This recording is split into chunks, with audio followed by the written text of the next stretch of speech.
রাজবাড়ির পদ্মা নদীতে 1,00,000 metre current জাল উদ্ধার, আটক এক জেলে।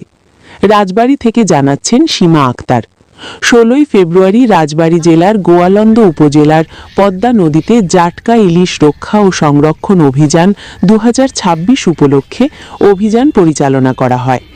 অভিযানে গোয়ালন্দ উপজেলা সিনিয়র মৎস্য কর্মকর্তা জনাব মোহাম্মদ আনোয়ারুল ইসলাম এবং দৌলতদিয়া নৌ পুলিশ ফাঁকির ইনচার্জ জনাব থিনাত সাহাদ্দয়ের নেতৃত্বে 16 ফেব্রুয়ারি দুপুর 1টার সময় রাজবাড়ী জেলার গোয়ালন্দ ঘাট থানাধীন কলাবাগান নামক স্থানে পদ্মা নদীতে পরিত্যক্ত অবস্থায় 1,00,000 মিটার কারেন্ট জাল উদ্ধার এবং 300 মিটার কারেন্ট জাল সহ একজনকে আটক করে।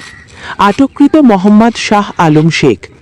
পরিত্যক্ত অবস্থায় 5 কেজি ইলিশ মাছ উদ্ধার করা হয়।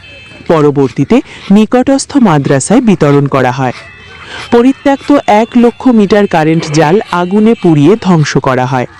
300 মিটার কারেন্ট জাল সহ আটক জেলের বিরুদ্ধে মৎস্য সুরক্ষা ও সংরক্ষণ আইনে নিয়মিত মামলা রুজু প্রক্রিয়া শেষে বিজ্ঞ আদালতে প্রেরণ প্রক্রিয়াধীন।